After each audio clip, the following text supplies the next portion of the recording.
Okay? Tucker Carlson he got Governor Murphy from New Jersey on his show. Yeah. And he asked him one simple question that was never asked of any of the other lockdown governors. And you know what the question was? He had just shut down, it was either a church or a synagogue, I can't remember. And he goes, oh, wait a minute, so you just shut down this temple and arrested people for worshiping. Where do you get the authority to do that? Because I've read the First Amendment, and it's pretty clear that you have the freedom of religion, and so where do you get the authority to shut that down? And you know what Governor Murphy said? He said, well, I'm not thinking about the Constitution, that's above my pay grade.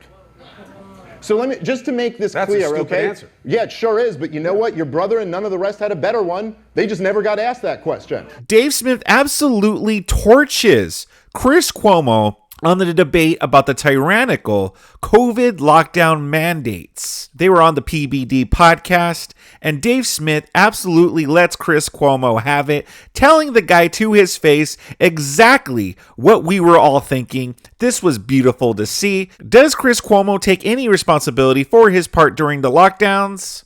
Well, let's watch and find out.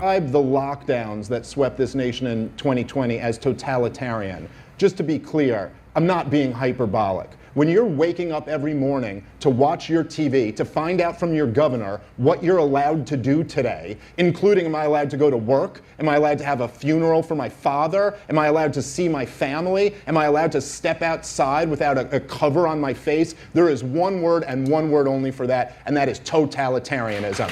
I'm sorry. That's not slightly hyperbolic. Now, Wow, I mean, debate over. Dave Smith said it all right there, and he is 100% correct. Argue that this totalitarianism was justified because of the virus, but it is certainly not, and it's not, but you could argue that, but it certainly is totalitarian. If we ever looked on paper, any of us at any point pre-COVID, and said this government is instituting this policy, we would all recognize that as being totalitarian, as totalitarian as any society has ever existed. If that word doesn't apply to lockdowns, then it doesn't apply to anything. Now, I gotta say, listen, in this world, and I'll say this is true for our world, for the corporate media, for any time you're getting in front of a camera with a lot of people watching and talking about things that matter, the currency that we trade in is the truth. That's the whole currency. Now, it doesn't mean that you have to be right about everything, but it has to mean that I really believe what I'm saying. And if I'm lying to the audience, then I've betrayed my most fundamental duty. Right. And I would also put as a subset of lying, if I'm pretending I know something that I don't know at all, and I'm taking a very strong opinion, and with 5 minutes of research, you could find out that this is completely false, that's another form of lying. Now, sir, you have completely shirked all of your responsibility, and now you're pointing the finger at China. By the way, you were one of the people who demonized Donald Trump for calling it the China virus at the time, okay? So, when it was convenient for you, you had no problem smearing someone for pointing the finger at China. Your entire network also called everyone racist if we speculated that it came from the lab. I mean, literally, I did a podcast, it was either in April or May of 2020, when it already became obvious at that point that the lab was at least a very plausible, we found out that 3 of the people at the lab went to the hospital with COVID-like symptoms, and there was a lab where they were doing gain-of-function research. And it was like, man, this sure does look like it. I had to stop talking about it for 4 months after that because I would have lost my entire YouTube channel, that was it. It was very clear if you said anything about that for months, you'd be shut down. During that time, you guys at CNN were just mocking everybody who would dare say it was a lab leak, and then we were unable to defend ourselves, or those who did got their livelihoods ruined. I don't know what was happening on YouTube. I just want to be clear. I was not doing that. When Donald Trump started off, he was calling it the China virus. Cold. No, not initially. Initially, he said it was going to go away. It was a cold. I don't fault him for that. He was getting a lot of mixed information, and I know it. I don't blame him for that. He will be blamed for it, not by me. Then it gets bad. That's when he started calling it the China virus. I said to him, in the beginning, you said China's been great to us. You can Google it. You can have that great producer you have. Look it up. China's been great. China's been working with us. Shout out to you, Rob. China's been great. Yeah, Rob, you're amazing. Then it gets bad for Trump. Trump then starts calling it the China virus. I have always pursued the lab leak. I have always talked about it. I have always said it mattered. You can check and find out. Okay. How you about can this? boo, but remember, Well, listen, that's about preference, yeah, but not Chris, truth. do you not feel any responsibility for the fact that during this time, in the greatest crisis in modern American history, that you're up there, and we'll get into the vaccine stuff in a second, but just sticking with the lockdown period, you are interviewing your brother, the lockdown governor, every day, giving him the most softball interviews. I remember at one point when the scandal with But they weren't news hold on, interviews. you got a nice big rant. So All let me right, get in the middle of lockdowns. Rant for rant. Sure. Go. So in the middle of lockdowns, think about, this is more a comment on the network CNN than it is on you, but you said at one point, a couple years later, or over a year later, when your brother had his scandal. By the way, I respect you for always defending your brother. I would always defend my brother. I understand that. But you said on air on CNN, you said, listen, I haven't been allowed to cover this at all because it would be a conflict of interest for me to cover it. Yet during lockdowns, every single night, CNN allowed you to have the interview of your brother without any meaningful pushback at all. Listen, I understand this is your family I'm talking about, and I don't mean to make things personal in that way. You kind of do, but I'm open to it. Well, no, I mean, I don't, but I have no other choice. Like, well, you could be accurate, which is... No, I'm being accurate. You're not, because nobody thought What did I say that was inaccurate? Here it is. Nobody thought the interviews I was doing with Andrew were news interviews. Well, no one I know thinks anything on CNN. Wait, what? No one thought the interviews that I was doing with Andrew were news interviews? What were they then? What, just two brothers just chatting it up on the air? Just there happened to be a camera on there? What does that even mean? That there were news interviews? I don't think I ever seen those interviews, so I don't know what he's talking about. Maybe you guys have seen it and you know what he means by that if you want to be charitable. But it's on a news network, and I'm assuming that when he's interviewing his brother, who was the governor at the time, it was to be informed about what was going on about the COOF. So how is it not a news interview? Okay. But...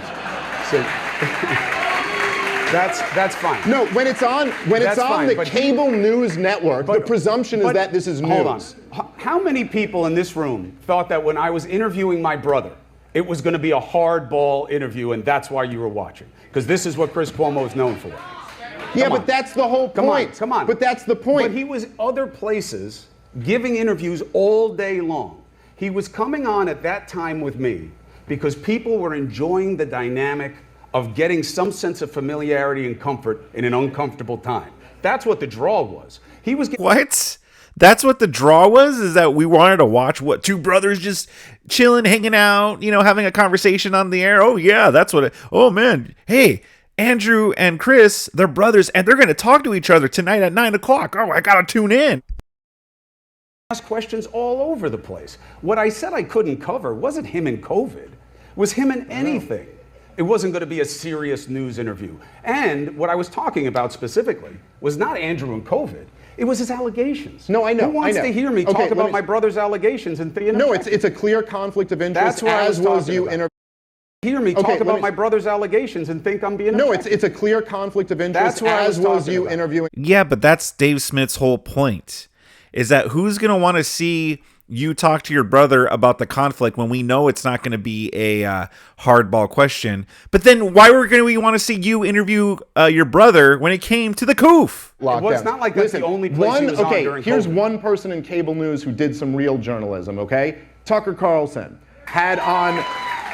he got Governor Murphy from New Jersey on his show. Yeah. And he asked him one simple question that was never asked of any of the other lockdown governors. And you know what the question was?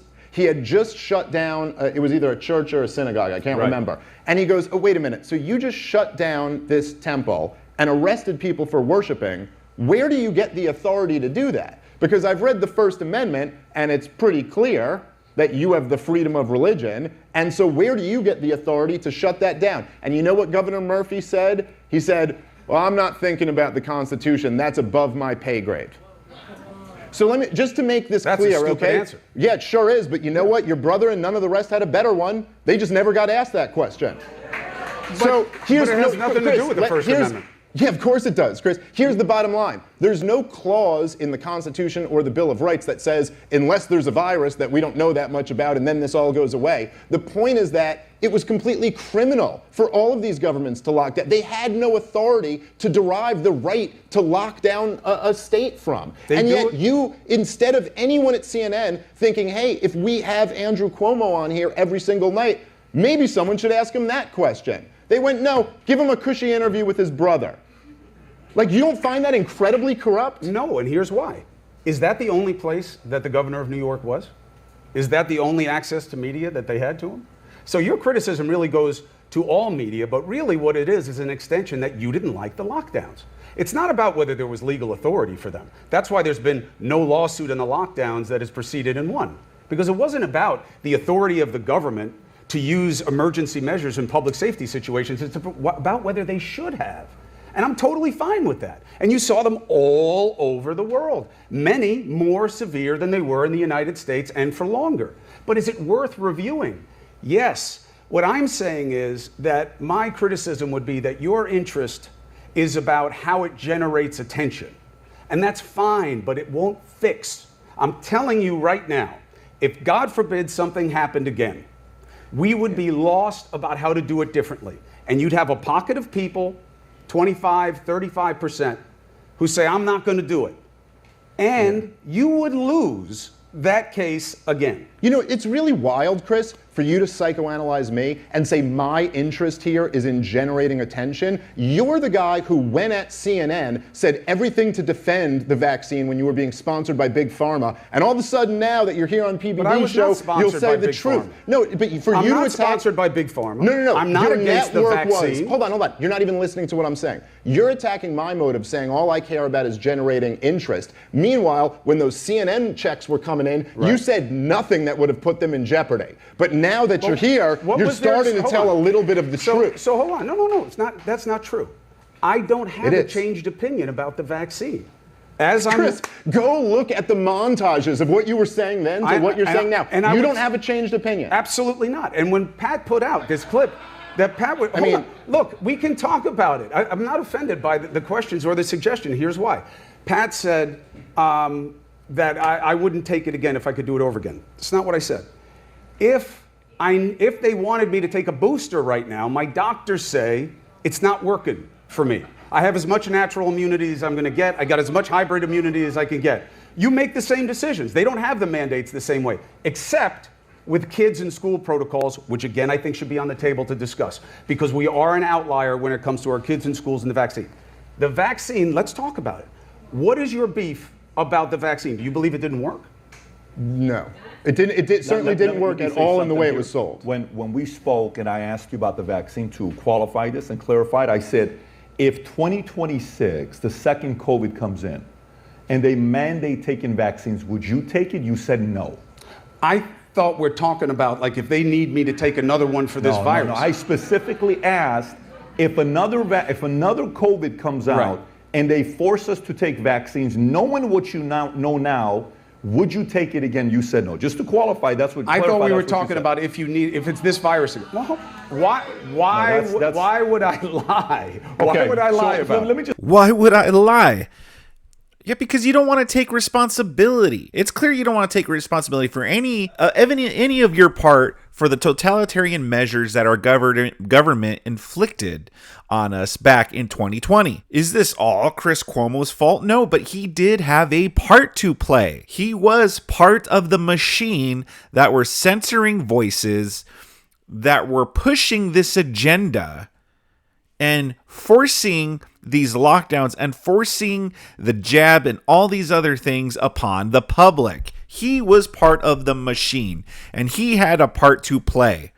And who knows if something like that were to happen again? Who knows if Chris Cuomo won't do the same exact thing over again? I don't know if he is just really this dim, or if he genuinely does understand, but he just doesn't want to take responsibility. It's really hard to tell. But he acts like he doesn't understand why Dave Smith would be heated about this, or why anyone else would be heated. Dave Smith made himself quite clear.